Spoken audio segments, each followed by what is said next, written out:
there are small things that you might hate to do, but you're just doing it because you make the other person happy, and that makes you happy. So that I think is the definition of love. So sweet, little girls double dutch on the concrete.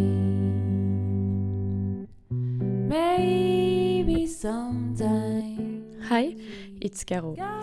Welcome to my podcast. Here we will talk about yoga, self-confidence and legitimacy.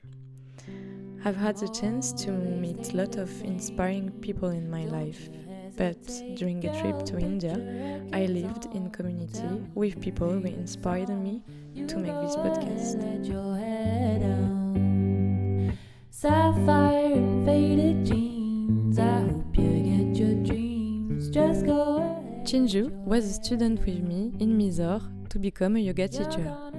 I was really happy to share this moment with her, and I'm glad to share with you this recording. Hello Chinju. Hi. How are you? I'm great. How are you? I'm fine.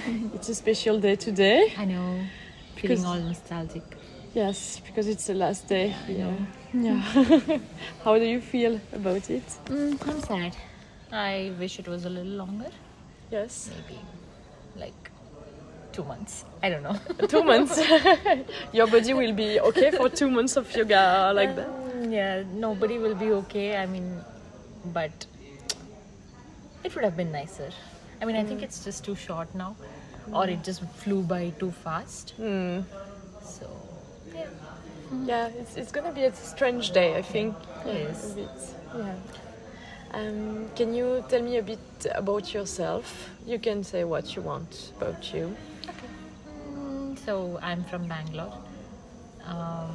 I moved out of India in like 2016.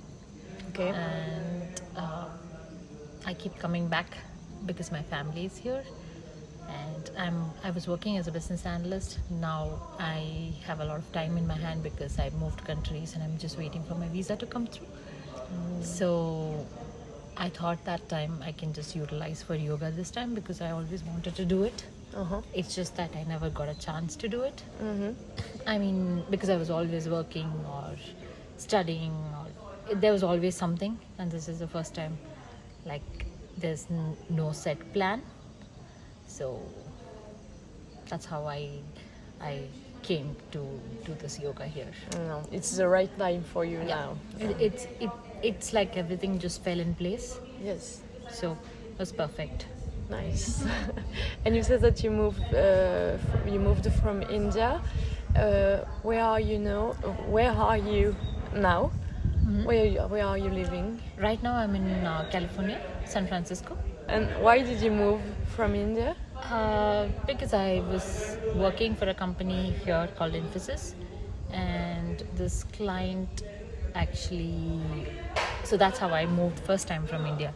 The client that I was working for hired me there, so I moved to Hong Kong there. I worked there for a while, and then I moved to Ireland to do my master's. Okay. I did my master's, worked there for a while, and I did not want to move to US, but then I got married and my husband is in the US. So I had to move there. Okay, so you It made sense for me to move there than him come to Ireland. Because where you meet him? Oh, so it was an arranged marriage. So I met him through my parents, like the profile came through parents. So do you know how this arranged marriage thing works? No. Okay. So in India, generally, your parents find a match for you. Okay. Earlier, it was like, it's somebody whom you know from the same city and stuff. Now we have an app, just like Tinder. We have an app called Bharat Match. There's so many apps. So in that, they would upload your profile and you can check there. So you know that everyone's looking to get married. So there's some sort of seriousness there. And then you check the profile if you like, you send messages, blah, blah, blah. In my case, I didn't go to check all of these because I was just like, I can't go through that hassle. So my parents did it for me. Really? Yes. Oh, wow. So they check the profiles and whatever they find, which is suitable. We have a lot of things in India, like we are from different states and languages and religion, blah blah blah. So all those filters will be taken care by parents itself, and then only the things that they think is good for you will come to you. So less trouble for you. They have done all the background check. Wow. So now you just have to talk to them and figure out if you like them or not. Wow. So that was happening for quite some time, and then I met him 3 years ago through the app. My parents found him, they checked everything, it was all fine. So then it came to me, I started talking to him. For 2 years we dated just to get to know each other and stuff. And after 2 years I was like, okay, He's a nice guy. yeah, I'm okay getting married. And then I got married to him last year. Oh, congratulations! But it's something common that parents are Yes. searching husband for their Yeah. daughter here. It's kind of common. Ah, okay. Not just for the daughter, for the son as well. Okay, for the both. Yeah, it's pretty okay. common. It's evolved over the years. Now it's more like they just find, and then it's just you're dating. Instead of you going through Tinder and going through all that hassle, they are doing it for you, so that if it clicks, then there's nothing your parents are okay with it, everybody is okay with it. It's just directly to you can get married. So that's a good thing, because I wouldn't have they used to ask me to check it so that I can find out because my mom doesn't know what exactly I like, right? She has an idea. Sure. Based on that she sends, but then she's like, why don't you do it? But it's too much time and energy. So, but yeah, it turned out for the best. Okay. Wow. And you have a sister or brother? Yeah, I have a sister. And she's your Younger. Younger. She's younger. She's in Ireland. She did her master's there. Okay. So she went first to do her master's, and then I went. And now she's working there as a data scientist. Okay, nice. And she's married already, or No, she's not. Okay, and it's important for your parents that all children are married. It's like a goal. I was the first daughter, right? So for Yes. them it was kind of like, oh, we have to get her married. But then they started actually pressure, get married, all those has by 24. But I was like, no, and I pushed it until 30. I told them, no, get ready to set your mind that I might not marry, get it to. So now, after years and years and years of this thing, now they're okay with it. If you don't get married, it's okay, because my sister, touch wood, but she's doing well for at the age that she is, and she's doing really well for us. That's good. Marriage is a good thing if you find the right person. Yes. But otherwise, If you don't find the right person, it's not an obligation to get married also. Yes. And what's your husband do to make you happy, and what are the most skill he have? So we're completely two different people as such. He's the most quiet person. If you just let him be, the whole day he's just going to sit in a corner with his books and his computer, and no one's you will not know he exists. And I'm the other way around. I need people around me. So now that has changed a lot. I can see him being more he wants to go to places because I like it. He buys food. There's the small things he gets. Initially when we got married, so though we dated, there are small things that you don't realize until you start staying together, right? Yes. Those things, those small things that he does, which he picked up after we started living together. Certain things, I like my stuff to be certain way, and earlier he used to be all messy. Now just because I like it and I'm there, he just keeps it in the right way. Those small things. And then because I like some certain kind of food, anywhere he goes, he finds it, he'll just get it for me. He's like, oh, you like it, right? Oh, nice. And then if I have my periods, he comes and he massages my leg. He generally goes to office at that time, but only when I have periods, he'll just, if I'm if it's in the middle of the day, he'll just come back home and then nicely pamper, like hot tea, and then he's like, oh, is your leg hurting, and the massages and those small things. My dad used to do that. My dad does that to my mom. So when that happened, I was just like, wow, okay, that's nice. This is what I want. Yes, it's really cute. Maybe you miss him now, Yeah, I because do, 1 month I do. is a long time without him. It's the first time that you are really... No, not really, because after we got married, I didn't get my US visa. Yes. So I had to go back to Ireland, and he went back to US. And then in December, I just went into US, got in. Then I had to come back home because my mom was not feeling well. And so basically, we started living together in Feb this year. Oh, it's really... Yeah, okay. It's, so fresh. So, yeah, I miss him. He's coming back. He's coming to India in December, so it's all a month. Because after that, you're going to stay a bit in India? Until Jan 14th. Then Oh, we okay. go back. Oh, okay. It's a good thing too. I mean, I think it's important. I don't want to get lost in his life, Yes. because right now I don't have a job. So, I'm still waiting for my visa to come through. But it's so easy for me to just... For everybody, I Yeah. think. So I don't want to do that. I still want to keep that individuality that I have. So it's nice that I can stay away. Like, I wanted to do yoga, and initially we were like, why don't we just do it in US? There's so many near my place. And I'm like, no, first of all, I'm from India, and my place is right there, Bangalore. So it's pretty close. Doesn't make sense. And it is a nice thing that I have to, like, I wanted to do something, on my own, and not him being around. And for you, Yeah, also. for me. Yeah, Yep. yeah, it's nice. And how did you discover yoga? I used to do it from school. Like, every week we had 1 hour of yoga. At what age? Because I think 6th grade. I don't know what age we will be then. 16 minus 4, 12. so pretty younger you Yeah. start. So, and plus my parents. My dad, he's into all of these. Like, he likes yoga and all these traditional stuff. My mom is into Ayurveda and all this. So it was always there in the house. Oh, okay. But doing it in school, I think, I used to enjoy doing it. That 1 hour used to be really happy. Then I started doing it once I moved into university and stuff. I started doing it just to stay fit. Then I lost track of it because I got into other stuff like running and HIIT and all this, open stuff with friends and all those things. Then now that I moved to US, and I put on a lot of weight in a very short time, and my health started deteriorating. And that's how I started coming back into yoga. I tried going to the gym. It's fine, but I didn't get the satisfaction.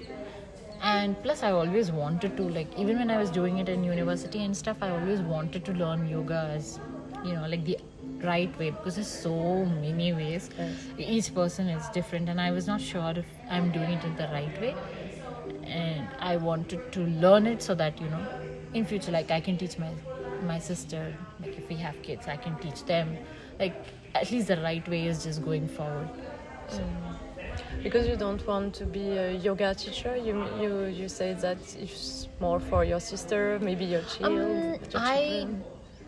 Right now, at this point, I don't know if I can take up yoga as a teaching career, because if my visa comes through, my first preference would be for my work. Yeah, I understand. Because I want to stay in the US for 4 to 5 years and then come back to India. So, make as much as money as you can at that time, so that I can come back and have a decent life. And So I need to start working, but I am thinking of doing it a weekend, just help some studio or something like that. They don't have to pay me, but at least I will learn how to do the adjustments, and I won't forget, because if you don't do this, you're it's a bit month, the risk if you don't practice. Yeah. So that's the plan as of now, but I'll see how it goes. Maybe something will come, like how this yoga opportunity fell into place. Maybe something will come up, but if I get a chance, I'll definitely take up Nice. And what's yoga bring you in your life? Because you start out as a sport, but maybe there is more now if you want to go deeper. Or I think it makes me happy. It gives me, like, once we finish doing yoga, there's some sort of like, it's like, you know how like a cork bottle, which with a cork, when you take it out, it's that tuck, that sound, and you feel like it's coming out, right? Yes, like, and I the feel bubble like come up. Yeah, I feel like the entire body, like something just, it calms you down.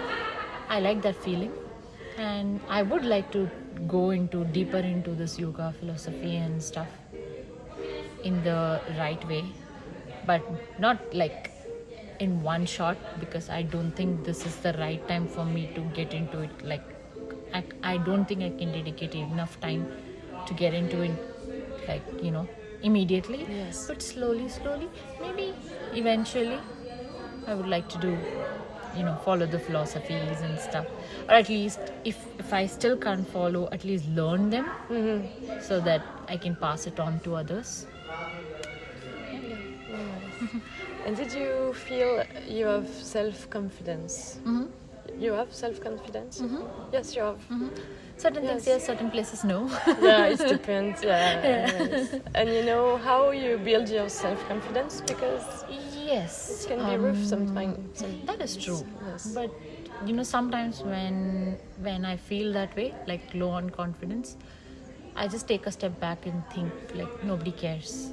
Like, if I'm scared that, oh, what others think, like, nobody really cares. That's one thing. And it really doesn't matter, like, even if they do, it's just for like 1 day, 2 days. After that, you don't even exist for them, so it really doesn't matter. Just do what you want to and just be happy with it. So that, maybe not, like, maybe from 10%, it won't take me to 100%, but it'll definitely take me to 60-70%, which is an improvement. And once that happens, then you're good. Then the next time you just need to build from there to 100%. So that helps. Yeah, it's a good tools to use. Yeah. I mean, I think that's the only tool that. Plus, yeah, obviously, if you're bad at things, when you work on it, just because you worked on it, you have that confidence. Like, I don't know this asana to teach, but if I just read through before coming, that itself, you're like, okay, I read through, I know what I'm doing. That increases. So it's a, you know, two-way thing. You need to put your effort as well as not think about others. Like, try to control that part of your mind, which is, you know, which is like, oh, you don't know that part of it. Yeah, it's too. So this one helps this one. Yes. Like, if you do this, you probably will be like, you'll have more confidence in developing this. That's what I do. Yeah, it's nice. Yeah, I will remember it. I will try. We have also a few times for the secret question. If you want to pick one paper, and I will read you the question. What's love and affection means for you in your life? I think it's the little things that the other person do for you when they care for you. Like, you know, there are small things that you might hate to do, but you're just doing it because you make the other person happy, and that makes you happy. So that I think is the definition of love. You don't do that for a random person. You can never do that for a random person. You're just like, your mind will give you a million reasons as to why not to do it if it's for the other person that you don't like. But if it's someone that you really like, you just be like, it's okay. I think it's okay. She'll be happy. I'll do it for her. Like, bring a cup of tea or just do a massage to the lady you love when it's as small as that. Or maybe something that like getting a tattoo. I wanted to get a tattoo. Oh, really? Yes, but my mom hates it. Mm. And me not doing it, like, everybody around me got it and I didn't get it. So, you know, every time I tell tattoo, she's just like, oh no. But not doing it makes her so happy. I have no idea why. So, though I want it, it's okay for me to, means I don't want it that bad either. But it's okay. I mean, like, comparing the two of it, I think her happiness, her being okay with it is fine for me. I mean, like, I'm happy with that. But that's just like the surface level examples. But when it comes to life, there are so many things where, like, so many minor things that matters. You don't realize it, but it is what it is. Like, it's easy like, unless you're in that situation, you'll not realize, that's how it is. But when it comes to that, when you have to make a choice, you would always, if you put the other person ahead of you, think that is love. Oh, it's a good definition. But maybe for the tattoo, you can just tattoo mom. Like that. She will be happy because it's her name. No, I think she has this notion that like, hippie girls get it done. So that's in her head, deep inside her head. So I'm trying to get it out. I've been working on it for 2-3 years. Maybe eventually in another 2-3 years it will come out completely. And then I'll be like, okay. Finally, one day she's going to tell me, okay, get it done. And that day I'm going to get it done. You already have an idea of what you want? Yes. Of what she wants? What you want? I want something with respect to Shiva. Okay. The god Shiva. So why this god? Because that's my favorite god. I pray to him. Okay. I don't know why or how it started. Maybe because, when we were kids, we have like a lot of gods. And there was this show called Om Namah Shivaya on TV. And I used to watch that. And I think it started from there. I don't know. I was way too young then. But it just happened. Plus, there's another temple, my mom's place, right next to her house is a temple. So everything with the temple, everything happens through our place because we're right next house, right? So you just talk to them. So anything with respect to the temple, they come home and all this. Maybe that's how it is. I don't know. So I would like to get. And she was associated with yoga as well, right? Yeah, all of this also, things. yeah. So everything, there's so many things, everything just comes back to Shiva. So I think that's a good thing to get. Okay, so I hope one day you can have your tattoo and your mom 2-3 gonna more years, accept. that's my timeline in my head. Just like how I convinced them that I might not get married. It took around 6 to 8 years. It's a slow process. Slowly you just need to keep telling them, because the way they're brought up or born is like completely different from how I've been brought up, right? So their exposure is different. So it just takes a little time to open them up to the world. Just a little and little and little and little. And then one fine day, yay! Let me know if you finally have your Yes. tattoo. I will be curious to know in 2 and 4 years. Yes. We're gonna. Thank you so much for your time. Thank you so Chinju. much, Caroline. And It was really fun. I enjoyed it. yeah, me too. I love to know more about you now. So thank you, and have a nice last day here with all You of too? us. Yeah, Can I ask you the question? yeah. Is Which it one? okay? Yeah. The one, what is love for you? Just trying to understand. Oh, it's hard. I didn't expect that. No, I mean, after you asked me the question, I was just wondering, what is it for others? Maybe, just wanted to know what is your perspective. Yeah, it's a tough one. I'm agree with you also, because doing little stuff for people that you will not do for others, it's a good answer, I think. And also I realize just not now, but a few years ago, I realized that love is not always just with a man. Maybe before I believed that, Okay. but love it's so much more, and you can love really deep someone, and maybe just temporary stuff. But it's when you see someone and it's bring you joy. You're just happy to see his face, and you feel so comfortable with that people. And as maybe all people are here, and I love each of one people here. I love, it's a different love that I love my mom and my sister, but I love all of you in a kind of way because you bring me so much stuff. You feed me all of that month, and it's kind of love also. It's just plus another thing is like when you live with someone for so long, right? There are moments that you just like, even if it is your parents or your partner or whoever, you're just like, oh my god, what is this problem? But that's just that moment, and after that, no matter how much you fight, just come back to it. But if it's a random person, you're just like, that's not the same. So I think all of those things add up to love. I agree with you. Thank you so much, Chinju. Thank you so much, Caroline. It was really nice. For me too.